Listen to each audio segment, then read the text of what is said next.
Morning students, Assalamualaikum warahmatullahi wabarakatuh. So today we're going to continue our discussions on psycholinguistics. So according to the book entitled An Introduction to Psycholinguistics by Danny Steinberg and Natalia Schiarni. So today we're going to continue the discussions on the characteristics of the second language teaching method. So the characteristics are three. The first is the focus. Some language teaching methods focus on developing the oral communications, while others are focusing on developing the students' literacy.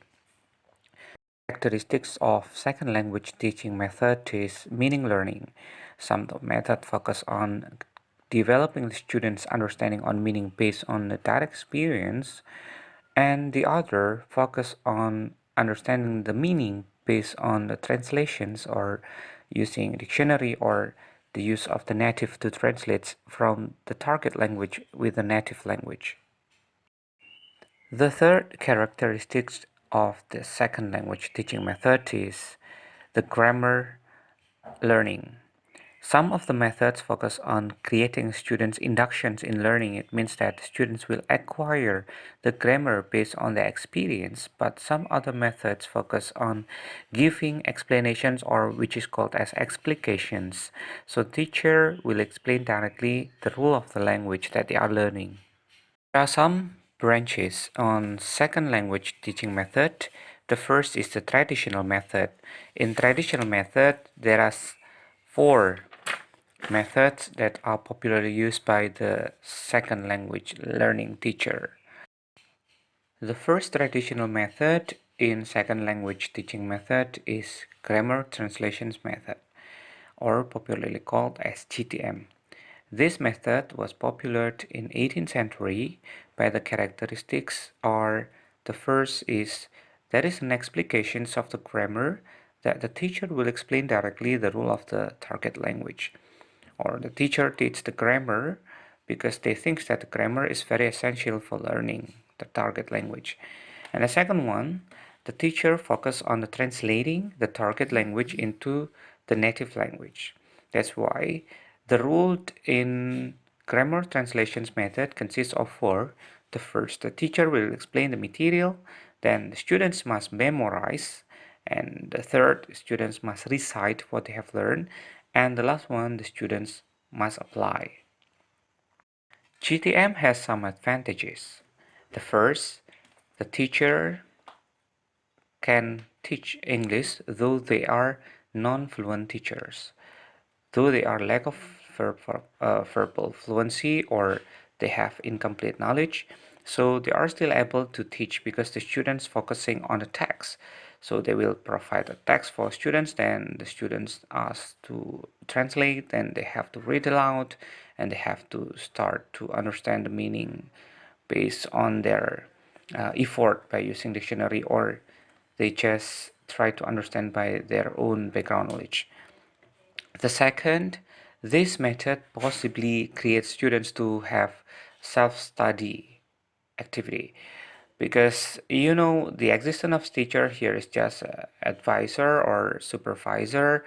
The students with the dictionary only is enough for them to learn the materials. And the third one is this method is neutral, so it's not adopting solely the behavioristics or constructivism. So this method is able to adapt to any changing in linguistics. On the other hand, this method has some disadvantages. The first is because of the focus of this method is solely on developing students' literacy, that's why the students' oral skill has not yet been developed well. So that's why this method need kind of improvement on developing students' oral skills.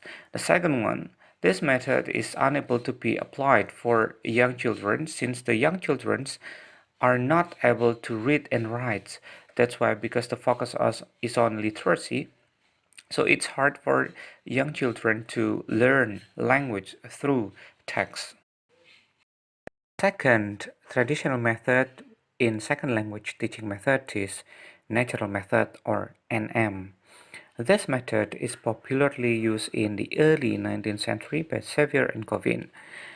This method is about introducing the second language to the learner as native language that has been experienced. So the focus of this method, or the first is the speech comprehensions, and second is speech productions, and the third is reading, and the fourth is writing.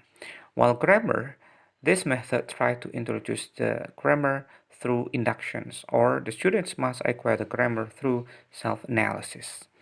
There are some advantages that the applications of the natural method. The first is the students are able to develop their speech because the focus is on the oral skills. The second one, that this method also have the disadvantage is that the teacher must always create an interesting activity because the students must be put in a native situation, so they have to learn the target language as natural as they can. So the teacher must be fluent in the target language, while it is quite stressful for non-creative teacher. And the second one, the class size, which it is too large, it's also being a burden for teachers to control and to manage and as well as to evaluate when there are so many students inside the class.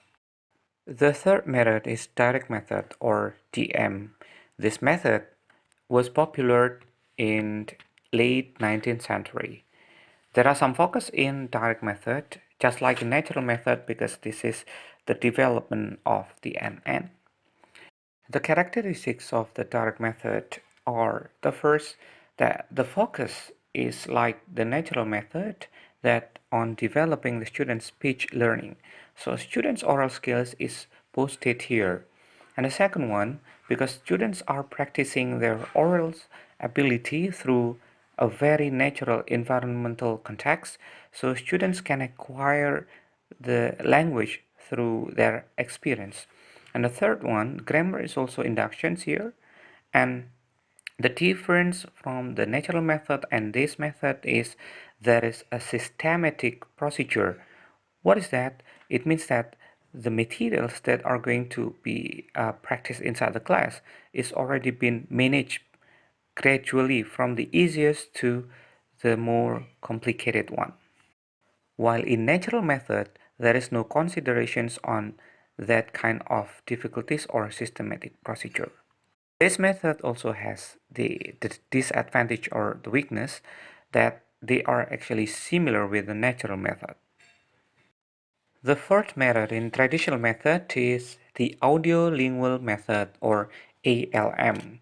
This method was popular by Charles Fries from America, and the characteristics of this method are the first, that this method believes on the sequence of grammatical word class in a sentence.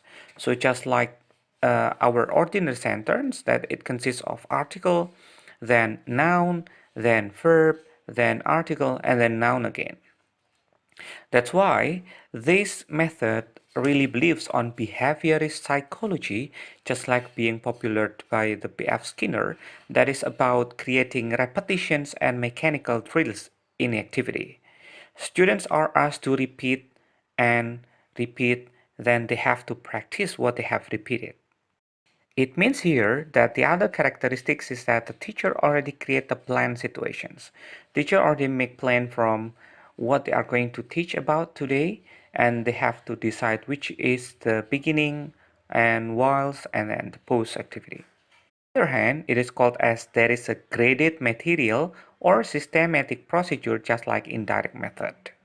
Unfortunately, the disadvantage of this method is that the teacher neglect the natural situations or spontaneous speech, because the teacher already make a set of management in teaching that the students must follow, though it is not always matched with the natural situations.